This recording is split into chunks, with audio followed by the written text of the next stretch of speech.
بسم اللہ الرحمن الرحیم۔ امر کی بحث مکمل ہو چکی ہے، بس عبارت رہتی ہے۔ آپ عبارت کو دیکھیں۔ ابھی امر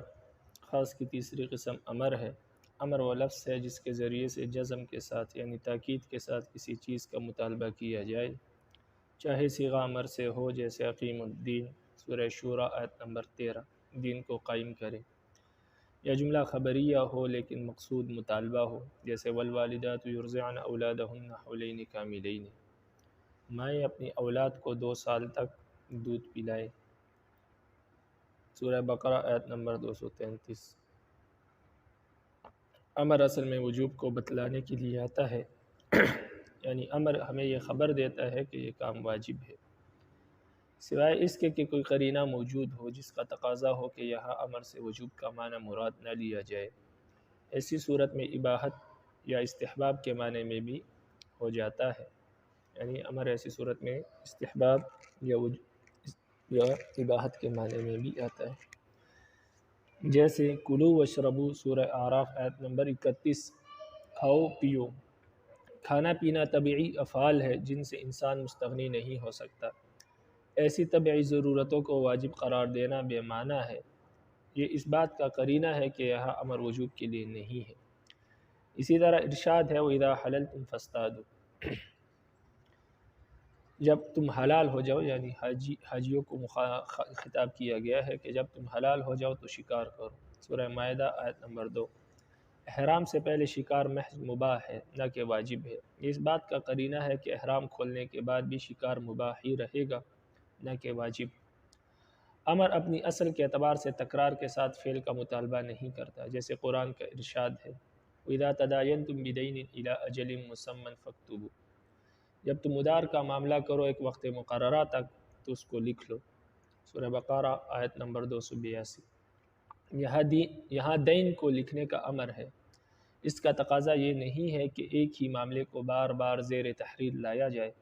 البتہ ایسا ممکن ہے کہ امر کے ذریعے جس فعل کا حکم دیا جائے کسی اور سبب سے اس فعل میں تکرار پایا جائے، جیسے صلاۃ کو اوقات صلاۃ میں تکرار اور صوم کو شہر رمضان میں تکرار کی وجہ سے بار بار ادا کیا جاتا ہے۔ تمرین، امر کی تعریف کرو۔ نمبر 2، کیا امر کے لیے امر کا صرفی صیغہ پایا جانا ضروری ہے؟ امر کس معنی پر دلالت کرتا ہے؟ امر کا صرفی صیغہ میں یعنی صرف میں جو آپ نے امر کے صیغے پڑھے ہیں، صرف نحو میں وہ صرف مراد ہے، صرف میں جو آپ نے نحو کے صیغے پڑھے ہیں علم الصرف میں، تو کیا وہ صیغہ پایا جانا ضروری ہے یا اس کے علاوہ بھی کسی امر کا مطالبہ ہو سکتا ہے کسی دوسری صورت میں بھی؟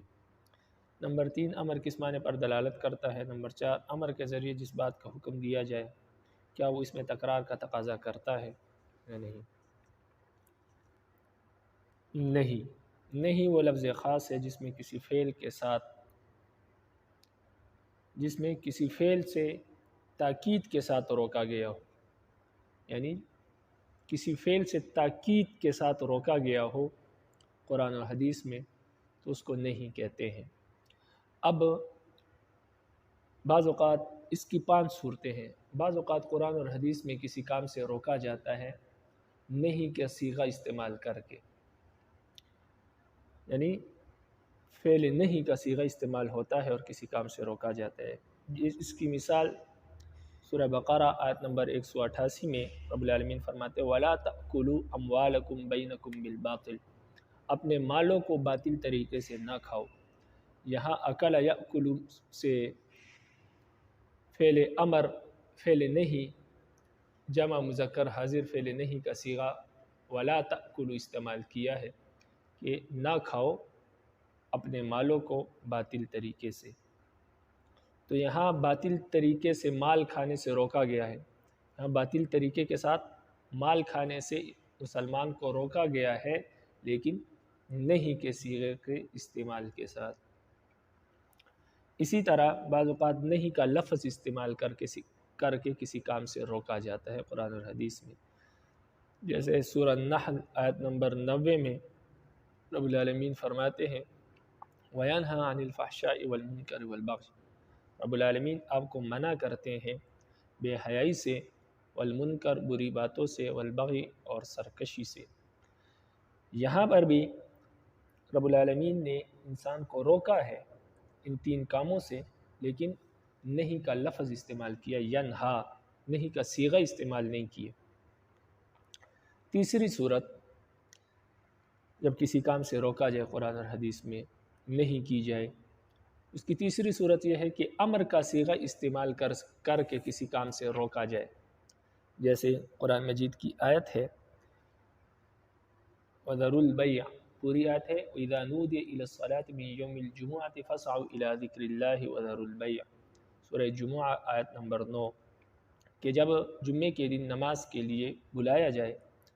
تو اللہ کے ذکر کی طرف دوڑ لگاؤ اور خرید و فروخت کو چھوڑ دو۔ تو یہاں پر وَذَرُوا الْبَيْعَ امر کا صیغہ ہے، ضرور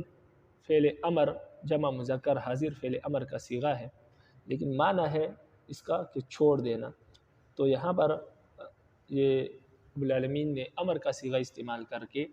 بیع و شراء سے، خرید و فروخت سے منع فرمایا ہے جمعے کے دن دوسرے اذان کے وقت، کہ جمعے کے دن دوسرے اذان کے وقت خرید و فروخت کو چھوڑ دو، اور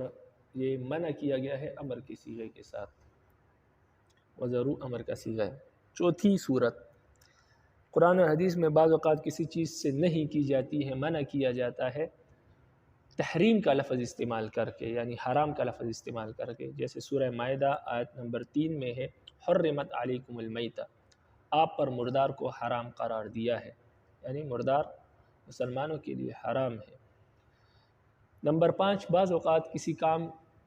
سے منع کیا جاتا ہے، نہیں کی جاتی ہے،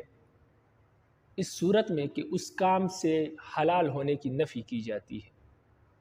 یعنی بعض اوقات رب العالمین جب کسی کام سے روکتے ہیں یا کسی کام سے روکنا مقصود ہو رب العالمین کا، تو رب العالمین اس کام سے حلال ہونے کی نفی فرما دیتے ہیں، جیسے سورہ بقرہ آیت نمبر 229 میں ہے کہ لا یحل ولا یحل لکم، اور آپ کے لیے حلال نہیں ہے کہ آپ ان میں سے کوئی چیز لے لے جو آپ نے ان کو دی ہے، یعنی یہ شوہر کو مخاطب کیا گیا ہے اس آیت میں، کہ جب کوئی شوہر اپنی بیوی کو طلاق دے دے تو طلاق دینے کے بعد شوہر کے لیے یہ بات جائز نہیں کہ وہ اپنی بیوی سے مہر کا مطالبہ کرے، جو مہر اس نے دیا تھا اس کو نکاح کے موقع پر، تو وہ مہر وہ اس سے واپس نہیں لے سکتا، نہ اس کا مطالبہ کر سکتا ہے، تو اس سے منع کیا گیا ہے سورہ بقرہ آیت نمبر 229 میں۔ لیکن منع کیا گیا ہے اس صورت میں نہیں، اس صورت میں کی گئی کہ اس کام سے حلال ہونے کی نفی کی گئی ہے کہ ولا یحل لکم، یہ کام حلال نہیں ہے۔ تو یہ 5 صورتیں بیان کی گئی نہیں کی، کہ رب العالمین جب کسی کام سے روکتے ہیں، نہیں کرتے ہیں، تو اس کی یہ 5 صورتیں ہیں، یا تو نہیں کا صیغہ استعمال کرتے ہیں، یا نہیں کا لفظ استعمال کرتے ہیں، یا امر کا صیغہ استعمال کرتے ہیں، یا تحریم کا لفظ استعمال کرتے ہیں، یا حلال ہونے کی نفی کر دی جاتی ہے اس چیز سے۔ تو یہ نہیں کی 5 صورتیں ہیں۔ نہیں کا حکم کیا ہے؟ نہیں کا حکم یہ ہے کہ نہیں کے ذریعے سے قرآن اور حدیث میں جب کسی کام سے منع کیا جائے تو اس کا حکم یہ ہوتا ہے کہ یہ چیز حرام ہے، یعنی نہیں ہمیں یہ بتلاتی ہے کہ یہ کام حرام ہے۔ جب کسی کام کو نہیں کے ذریعے سے منع کیا جائے تو اس کا مطلب یہ ہوتا ہے کہ جس کام سے روکا گیا ہے، نہیں کی گئی ہے، یہ کام کرنا حرام ہے،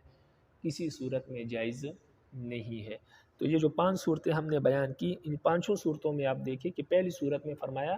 کہ باطل طریقے سے مال نہ کھاؤ، تو باطل طریقے سے مال کھانا حرام ہے۔ فرمایا بے حیائی، منکر اور اسی طرح سرکشی سے رب العالمین روکتے ہیں، تو یہ 3 کام کرنا انسان کے لیے حرام ہے، جائز نہیں ہے، کیونکہ رب العالمین نے منع کیا۔ وَذَرُوا الْبَيْعَ، ذَرُوا الْبَيْعَ میں جو بیع سے روکا گیا ہے تو یہ مکروہ تحریمی ہے۔ مکروہ تحریمی کیوں ہے یہ آگے بتائیں گے ہم آپ کو۔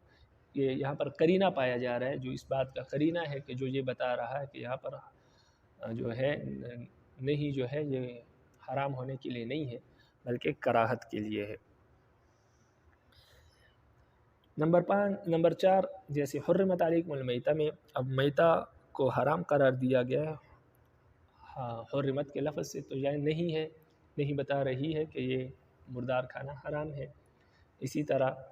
بیوی سے طلاق کے بعد مہر کا مطالبہ کرنا یہ حرام ہے، اس لیے کہ اس سے حلال کی نفی کی گئی، یہ بھی نہیں ہے۔ تو نہیں کا حکم یہ ہے کہ نہیں کے ذریعے سے کسی کام سے منع کیا جائے تو وہ کام حرام ہوتا ہے۔ لیکن اگر کوئی قرینہ پایا جائے، کوئی قرینہ موجود ہو جو یہ بتائے کہ یہاں پر جو نہیں ہے یہ حرمت کے لیے نہیں آئی ہے، کسی کام کو حرام کرنے کے لیے نہیں آئی ہے، تو ایسی صورت میں پھر وہ کام کرنا جس کام سے روکا گیا ہے، نہیں کی گئی ہے، وہ کام حرام نہیں ہوگا، بلکہ یا تو مکروہ ہوگا اور یا وہ نہیں ارشاد کے لیے ہوگی۔ یعنی جب کوئی قرینہ پایا جائے جو یہ بتائے کہ یہاں پر نہیں حرمت کے لیے نہیں ہے بلکہ کراہت کے لیے ہے، یعنی اس کام کو اس لیے منع نہیں کیا گیا کہ یہ کام حرام ہے، بلکہ اس لیے منع کیا گیا کہ یہ کام مکروہ ہے۔ اس کی مثال یہ ہے، جیسے پہلے بھی یہ مثال گزر چکی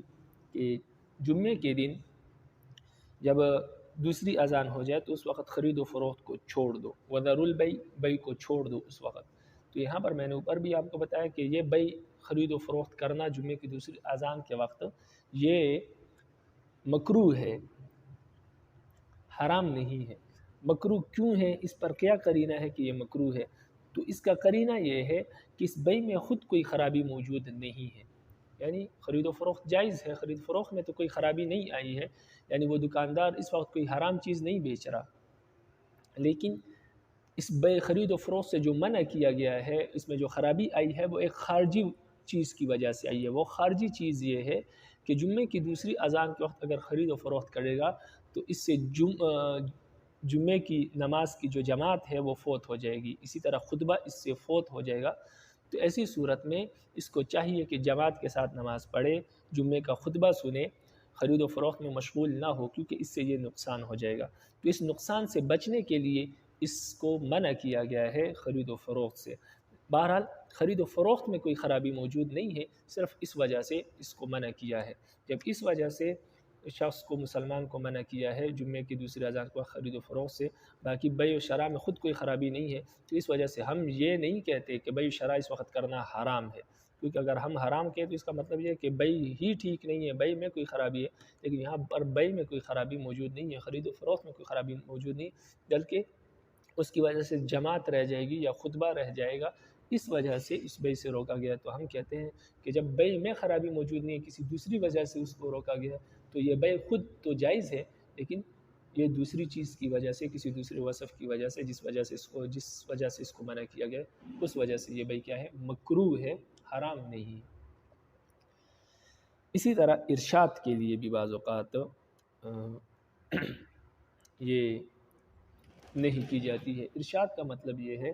کہ انسان کی بھلائی کے لیے بعض اوقات کسی کام سے انسان کو روکا جاتا ہے، اس لیے نہیں روکا جاتا کہ وہ کام کرنا حرام ہے یا مکروہ ہے، بلکہ صرف انسان کی بھلائی ہوتی ہے اس کام میں، اس وجہ سے انسان کو اس سے روکا جاتا ہے کہ انسان یہ کام نہ کرے، اسی میں انسان کی بھلائی ہے۔ باقی اگر کوئی کر لے تو جائز ہے، یعنی وہ کام ناجائز نہیں ہوتا، وہ جائز ہوتا ہے، لیکن انسان کو اگر اس سے روکا گیا ہے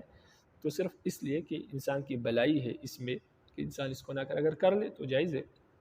یعنی حرام ہونے یا مکروہ ہونے کی وجہ سے اس کو نہیں روکا جاتا، صرف اس وجہ سے روکا جاتا ہے کہ اس میں انسان کی بھلائی ہے۔ اس کی مثال جیسے سورہ مائدہ آیت نمبر 1 میں ہے کہ رب العالمین فرماتے ہیں لا تسألوا عن اشیاء ان تبد لکم تسؤکم، آپ ایسی چیزوں کا سوال نہ کریں اگر وہ چیزیں آپ کے سامنے ظاہر کر دی جائے تو آپ کو برا لگے۔ تو اس میں رب العالمین نے بے مقصد سوالات سے منع کیا ہے کہ بے مقصد سوالات کریں گے تو اس سے آپ کے لیے کیا ہو جائے گا؟ مشکلات پیدا ہو جائے گی۔ جیسے ایک صحابی نے نبی علیہ السلام سے سوال کیا حج کے موقع پر کہ یہ حج ہمارے لیے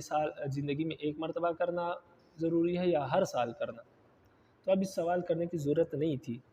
چون اگر نبی علیہ السلام یہ کہہ دیتے کہ ہر سال کرنا ہے تو ہر سال فرض ہو جاتا، تو اس میں مشکلات پیدا ہو جاتی، تو نبی رب العالمین نے اس طرح کے سوالات سے منع فرمایا کہ ایسے سوالات نہ کیے جائے۔ اسی طرح بنی اسرائیل نے جو سوالات کیے گائے کے بارے میں، تو وہ صرف بات یہ تھی کہ رب العالمین نے گائے ذبح کرنے کا حکم دیا تھا، اگر وہ کر لیتے تو وہ بری ہو جاتے، لیکن انہوں نے ایسے سوالات کیے کہ عمر کتنی ہونی چاہیے، رنگ کیسا ہونا چاہیے، تو ان سوالات نے ان کے لیے مشکلات پیدا کر دی۔ مفسرین نے لکھا ہے کہ وہ گائے ان کے لیے پیدا کرنا اتنی مشکل ہو گئی تھی، اگر وہ یہ نہ کہتے انا انشاء اللہ لمہتدون، اگر اللہ نے چاہا تو ہم یہ گائے ڈھونڈ لیں گے، تو اگر یہ نہ کہتے تو قیامت تک ان کو وہ گائے نہ ملتی، لیکن انہوں نے انشاءاللہ کہا، اس وجہ سے وہ گائے ان کو مل گئی، مگر نہ اگر یہ نہ کہتے تو وہ اتنے مشکلات ان کے لیے پیدا ہو گئی تھی کہ وہ قیامت تک ان کو وہ گائے نہ ملتی، جس طرح کے اوصاف رب العالمین نے بیان کی، چونکہ وہ موسیٰ علیہ السلام کو تنگ کر رہے تھے بار بار سوال کر کے، تو پھر رب العالمین نے بھی ان کے لیے وہ حکم کیا کر دیا، وہ مشکل ہو گیا ان کے لیے۔ تو اس طرح کے سوالات سے منع کیا ہے، لیکن اس طرح کے سوالات کرنا ناجائز نہیں ہے، حرام نہیں ہے، اگر کوئی کر لے تو جائز ہے، لیکن منع اس لیے کیا گیا کہ اگر اس طرح کے سوالات کریں گے تو اس کے سے مشکلات پیدا ہو جائیں گی، انسان کی بھلائی اسی میں ہے کہ ایسے سوالات نہ کرے۔ یہاں تک آپ عبارت کو دیکھیں، فرماتے ہیں نہیں وہ لفظ خاص ہے جس میں کسی فعل سے جزم کے ساتھ روکا گیا ہو، جزم یعنی تاکید کے ساتھ روکا گیا ہو، چاہے صیغہ نہیں سے ہو، جیسے وَلَا تَأْكُلُوا أَمْوَالَكُمْ بَيْنَكُمْ بِالْبَاطِلِ، اپنے مالوں کو باطل طریقے سے نہ کھاؤ، سورہ بقرہ نمبر 188، یعنی ناجائز اس کو استعمال نہ کرو، یا لفظ نہیں سے ہو، جیسے وَيَنْهَى عَنِ الْفَحْشَاءِ وَالْمُنكَرِ وَالْبَغْيِ، رب العالمین آپ کو منع کرتے ہیں فحاشی سے، بری باتوں سے اور سرکشی سے، سورہ نحل آیت نمبر 90، یا امر کے صیغے میں کسی بات سے روکا گیا ہو، جیسے وَذَرُوا الْبَيْعَ، بیع کو چھوڑ دو، خرید و فروخت کو چھوڑ دو، سورہ جمعہ آیت نمبر 9، یا تحریم کا لفظ استعمال کیا گیا ہو، جیسے حرمت علیکم المیتہ، آپ پر مردار کھانا حرام ہے، سورہ مائدہ آیت نمبر 3، یا حلال ہونے کی نفی کی گئی ہو کسی چیز سے، جیسے وَلَا يَحِلُّ لَكُمْ، شوہروں کے لیے حلال نہیں ہے کہ ان تأخذوا، کہ وہ لے، مما ان چیزوں میں سے جو تم نے دی ہے ان کو، یعنی اپنی بیویوں کو کوئی بھی چیز دی ہے تو طلاق کے بعد اس کا مطالبہ نہ کرے، وہ چیز نہ لے، سورہ بقرہ آیت نمبر 229۔ نہیں اصل میں منع کی ہوئی چیز کی حرمت کو بتلاتی ہے، سوائے اس کے کہ اس کے خلاف قرینہ پایا جائے، ایسی صورت میں نہیں کراہت یا ارشاد کے لیے بھی ہوتی ہے، جیسے اذا نودی للصلاة من یوم الجمعة فاسعوا الى ذکر اللہ وذروا البیع، سورہ جمعہ آیت نمبر 9، جب نماز کے لیے بلایا جائے جمعے کے دن تو اللہ کے ذکر کی طرف دوڑو اور بیع کو چھوڑ دو، خرید و فروخت کو چھوڑ دو، یہاں نہیں کراہت کے لیے ہے، اور اس کا قرینہ یہ ہے کہ یہاں بیع کی ممانعت ایک خارجی شیء، خارجی چیز کی وجہ، خارجی وصف کی وجہ سے ہے، نہ کہ بیع میں فساد کی وجہ سے، یعنی بیع میں خود کوئی خرابی موجود نہیں۔ اسی طرح ارشاد ہے وَلَا تَسْأَلُوا عَنْ أَشْيَاءَ إِن تُبْدَ لَكُمْ تَسُؤْكُمْ، آپ ایسے سوالات نہ کیا کرے اگر وہ سوالات آپ کے سامنے ظاہر ہو جائے، ان کے جوابات آپ کے سامنے ظاہر کر دیے جائے تو آپ کو برا لگے، سورہ مائدہ آیت نمبر 101۔ یہاں سوال کی ممانعت بطور ارشاد ہے، ارشاد سے مراد یہ ہے کہ اس کا مقصد کسی حکم شرعی کی تکمیل نہ ہو، بلکہ انسان کو دقت اور پریشانی سے بچانا مقصود ہو، اور ذراہ شفقت منع کیا گیا ہو۔ منہی عنہ پر نہیں کا اثر، یعنی جس کام سے مسلمان کو یا مکلف انسان کو روکا گیا ہے تو اس روکنے کا اس کام پر کیا اثر پڑتا ہے، تو اس کی 3 صورتیں ہیں، منہی عنہ پر نہیں کا اثر پڑنے کے 3 صورتیں ہیں۔ پہلی صورت یہ ہے کہ جس کام سے روکا گیا ہے وہ کام بذات خود اس میں خرابی موجود ہو، اس کی ذات کی وجہ سے اس کو روکا گیا ہو، تو اگر ایسا کام کوئی کر لے، ایسے کام سے شریعت نے روکا ہے جس میں خود خرابی موجود ہے، اب جس کام سے روکا ہے وہ منہی عنہ ہے، اور شریعت کا روکنا اس کو نہیں کہتے ہیں، تو شریعت نے جس کام سے روکا ہے تو شریعت کے اس روکنے کا اس پر کیا اثر پڑے گا، تو اگر اس کام میں خود خرابی موجود ہے اور شریعت میں اس کام سے روکا ہے تو یہ پہلی صورت ہے، تو ایسی صورت میں شریعت کے روکنے کا اس پر یہ اثر پڑے گا کہ اگر کوئی شخص وہ کام کر لے تو اس کا کوئی اعتبار نہیں، شرعی طور سے اس سے کوئی حکم ثابت نہیں ہوگا، اس پر کوئی حکم مرتب نہیں ہوگا۔ اس کی مثال یہ ہے کہ کوئی شخص نامحرم سے کوئی شخص محرم سے، اپنے محرم سے، بہن سے، والدہ سے، نعوذ باللہ من ذالک، اس طرح کسی محرم رشتہ دار سے شادی کر لے، شادی کے بعد اگر اس کی اولاد پیدا ہوگی، ایک تو یہ شادی درست نہیں، شریعت نے اس سے روکا ہے، شادی ہوگی ہی نہیں، تو یہ شادی اگر کوئی کر بھی لے تب بھی یہ شادی نہیں ہوگی، اس کا کوئی اعتبار نہیں، اور ہوگی بھی نہیں، اور دوسری بات یہ ہے اگر اس شادی سے، اس نکاح سے اگر کوئی اولاد پیدا ہو جائے تو وہ اولاد کی بھی اس اولاد کی بھی نسب ان سے ثابت نہیں ہوگی، وہ ولد الزنا قرار دیا جائے گا۔ اسی طرح کوئی شخص مردار چیز کو بیچ دے، اب مردار کی بیع سے منع جو شریعت نے کیا یہ اس وجہ سے کہ وہ مردار ہے، بذات خود اس میں خرابی موجود ہے۔ اور کوئی شخص مردار کو بیچ دے تو مردار کو بیچنے سے جو قیمت اس کے پاس آئے گی، جو پیسے اس کے پاس آئیں گے، وہ بالکل ناجائز اور حرام ہے، کسی صورت میں اس کا استعمال کرنا جائز نہیں ہے، کیونکہ شریعت نے اس چیز سے منع کیا ہے۔ تو شریعت کا منع اور شریعت کے روکنے کا اس پر یہ اثر پڑے گا کہ اس چیز کا بالکل کوئی اعتبار نہیں ہے، کیونکہ یہ چیز بذات خود خراب ہے۔ اسی طرح کوئی عورت اگر حالت حیض میں نماز یا روزہ رکھے تو اس روزے اور اس نماز کا کوئی اعتبار نہیں، نہ وہ روزہ ہوگا نہ وہ نماز ہوگی، بلکہ الٹا گناہگار ہوگی۔ دوسری صورت کہ کسی فعل سے شریعت نے منع کیا ہو لیکن اس کی ذات میں کوئی خرابی موجود نہ ہو، بلکہ ایسے وصف کی وجہ سے منع کیا ہو جو وصف اس کے لیے لازم بھی نہ ہو اور اس کے ذات سے اس کا تعلق بھی نہ ہو، یعنی اس کے وصف میں خرابی موجود ہو، ذات میں خرابی موجود نہ ہو، اور اس وصف کی وجہ سے شریعت نے اس کام سے روکا ہو، لیکن وہ وصف ایسا ہو اس کام کا کہ وہ وصف اس کام کے لیے اس کام کی ذات سے بھی تعلق نہ رکھتا ہو اور وہ وصف اس کام کے لیے لازم بھی نہ ہو۔ جیسے مغصوبہ زمین، کسی نے کوئی زمین غصب کی، کسی زمین پر قبضہ کیا، اب اس زمین پر اگر نماز پڑھی جائے تو وہ نماز جائز نہیں ہے، لیکن اگر کوئی نماز پڑھ لے تو نماز ہو جائے گی یا نہیں؟ تو نماز ہو جائے گی، اس لیے کہ نماز میں کوئی خرابی نہیں ہے، نماز اس کا وضو بھی ہے، نماز کے ارکان بھی سارے پورے ہیں، تو نماز میں خرابی موجود نہیں ہے، لیکن نماز سے جو روکا گیا ہے وہ اس وجہ سے کہ قبضے کی زمین پر نماز پڑھنا درست نہیں ہے۔ اب نماز کی ذات میں خرابی نہیں ہے، لیکن اس کے ایک وصف میں خرابی موجود ہے، اور وہ ہے زمین کا قبضے والا ہونا، مغصوبہ زمین کا ہونا، لیکن مغصوبہ زمین جو ہے یہ نماز کا وصف نہیں ہے، یعنی یہ نماز کے شرائط میں سے نہ ارکان میں سے ہے، تو نماز کا وصف نہیں ہے، اور ایسا وصف بھی نہیں ہے جو نماز کے لیے کیا ہو لازم ہو یا اس کی ذات سے تعلق ہو، اس وجہ سے نماز ہو جائے گی۔ اسی طرح جمعے کے اذان کے وقت اگر کوئی خرید و فروخت کر لے تو خرید و فروخت کرنے سے جو مال اس کے پاس آئے گا، جو پیسے اس کے پاس آئیں گے، وہ پیسے استعمال کرنا اس کے لیے جائز ہے یا نہیں؟ یا کسی شخص نے جمعے کی اذان کے وقت جو دوسری اذان کے وقت کوئی چیز خریدی ہے تو وہ چیز جو خریدی ہوئی چیز کا استعمال کرنا اس کے لیے جائز ہے یا نہیں؟ تو یہ ہے کہ اس چیز کے استعمال اس کے لیے جائز ہے، اس لیے کہ بیع شرع میں خرید و فروخت میں کوئی خرابی نہیں ہے، اس کام سے خرید و فروخت سے اس وقت جو منع کیا گیا ہے وہ صرف اس وجہ سے منع کیا گیا ہے کہ اس وقت اگر خرید و فروخت کرے گا جماعت کی نماز اس سے فوت ہو جائے گی، جمعے کی نماز فوت ہو جائے گی، جمعے کا خطبہ فوت ہو جائے گا، تو اس وجہ سے منع کیا ہے، لیکن یہ جمعے کا خطبہ یا نماز ایسا وصف ہے جس کا بیع سے کوئی بظاہر کوئی تعلق نہیں ہے، خرید و فروخت سے کوئی تعلق نہیں ہے، اور ایسا وصف بھی نہیں ہے جو خرید و فروخت کے لیے لازم ہو، تو اس وجہ سے جمعے کے اذان کے وقت خرید و فروخت کرنا جائز تو نہیں ہے، اگر کسی نے کیا گناہگار ہوگا، لیکن اس سے جو پیسے آئیں گے، جو چیز آئے گی اس کی ملکیت میں، اس کے استعمال جائز ہوگا یا نہیں؟ اس کے استعمال جائز ہوگا۔ تیسری صورت یہ ہے منہی عنہ پر نہیں کا اثر پڑنے کی، کہ اگر کوئی فعل ایسا ہے جس سے شریعت نے منع کیا ہے کسی وصف کی وجہ سے، لیکن وہ وصف ایسا ہے جو اس فعل اس کام کی ذات سے تعلق رکھتا ہے، اور اسی طرح وہ فعل وہ وصف اس فعل کے لیے اور اس کام کے لیے لازم بھی ہے، تو ایسی صورت میں اختلاف ہے۔ جمہور کے نزدیک اگر کوئی شخص ایسا کام کر لے تو اس کام کا کوئی اعتبار نہیں ہے، یعنی وہ کام سرے سے ہوگا ہی نہیں، لیکن احناف کے نزدیک اس کا حکم دوسری صورت کے حکم کی طرح ہے کہ اگر کوئی وہ کام کر لے تو وہ کام ہو جائے گا، لیکن یہ شخص گناہگار ہوگا کرنے والا۔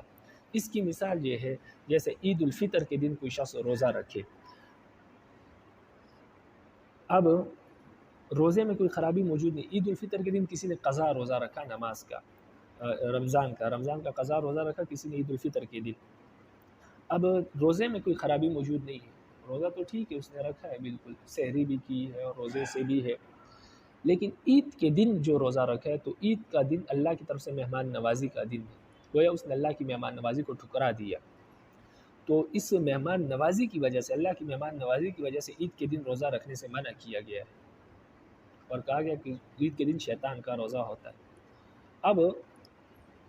روزے میں خرابی موجود نہیں ہے، خرابی روزے کے وصف میں موجود ہے، اور وصف کیا ہے؟ روزے کا جو دن ہے، جو وقت ہے، وہ وقت عید کا ہے، وہ دن عید کا ہے، تو اس وصف کی وجہ سے، لیکن یہ وصف ایسا ہے جو روزے کی ذات سے تعلق رکھتا ہے اور روزے کے لیے لازم بھی ہے، اس لیے کہ روزہ بغیر وقت کے، بغیر دن کے روزہ ہو نہیں سکتا، تو اس وجہ سے روزے کا تعلق اس کی ذات سے ہے، اور یہ وصف روزے کے لیے لازم بھی ہے۔ تو اگر کوئی شخص روزہ رکھ لے عید کے دن تو روزہ ہو جائے گا، یعنی جو قضا روزہ اس نے رکھا ہے وہ روزہ ادا ہو، قضا اس کی ہو جائے گی یا نہیں ہوگی؟ تو جمہور کے نزدیک تو یہ روزہ سرے سے ہوگا ہی نہیں، قضا نہیں ہوگی اس کی، گویا وہ گناہگار بھی ہوا اور قضا روزہ بھی ادا نہیں ہوا۔ لیکن احناف کے نزدیک وہ گناہگار تو ہو جائے گا عید کے دن روزہ رکھنے سے، لیکن جو قضا ہے اس کی، قضا روزہ ادا ہو جائے گا اس کا۔ اسی طرح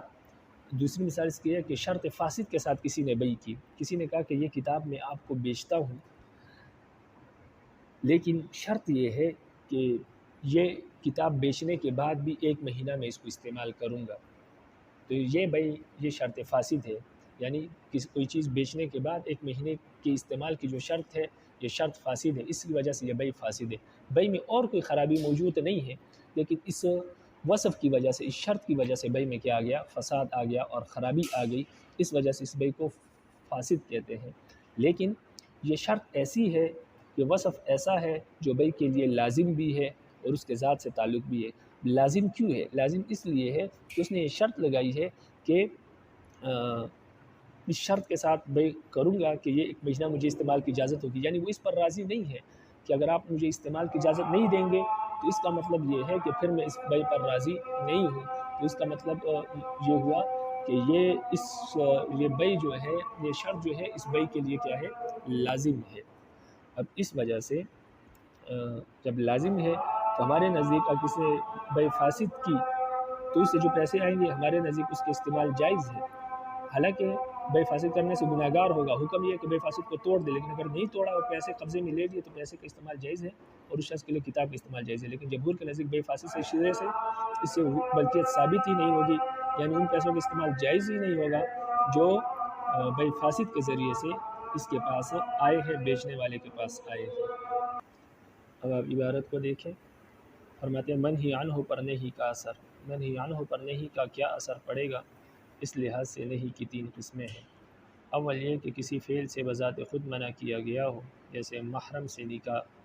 مردار کی بیع، ایسی ممنوع افعال اگر کر دیے جائے تو ان پر کوئی حکم شرعی مرتب نہ ہوگا، چنانچہ نکاح محرم کی صورت میں نسب اور بیع میتہ کی صورت میں میتہ اور ثمن پر ملکیت ثابت نہ ہوگی۔ دوسری صورت یہ ہے کہ کسی فعل سے ایسے خارجی وصف کی وجہ سے منع کیا گیا ہو جو اس کے لیے لازم نہیں، جیسے مغصوبہ زمین میں نماز اور جمعے کی اذان کے وقت تجارت، ایسی صورتوں میں اگر ان افعال کو کر ہی لیا جائے تو ان کا اثر شرعی طور پر مرتب ہوگا، البتہ وہ گناہگار ہوگا، یعنی کرنے والا گناہگار ہوگا، چنانچہ نماز درست ہو جائے گی اور بیع صحیح ہوگی، وہ اپنے اس فعل کی وجہ سے گناہگار ہوگا۔ صوم، تیسری صورت یہ ہے کہ کسی فعل سے ایسے خارجی وصف کی وجہ سے منع کیا گیا ہو جو اس کی ذات سے خارج ہوتے ہوئے بھی اس کے لیے لازم ہو، جیسے عید الفطر کے دن روزہ یا شرط فاسد کے ساتھ بیع۔ جمہور کے نزدیک ایسی صورت میں بھی ممنوع افعال کے ارتکاب کی صورت میں اس سے متعلق شرعی احکام مرتب نہ ہوں گے۔ حنفیہ کے نزدیک اس کا اثر مرتب ہوگا، روزہ ہو جائے گا اور شرط فاسد کے ساتھ بیع میں بھی قبضے کے بعد ملکیت ثابت ہو جائے گی۔ تمرین، نہیں کی تعریف کرو، نہیں کس بات پر دلالت کرتی ہے؟ منہی عنہ پر نہیں کے اثر کے اعتبار سے کتنی اور کون کون سی صورتیں ہیں؟ وما علینا الا البلاغ المبین۔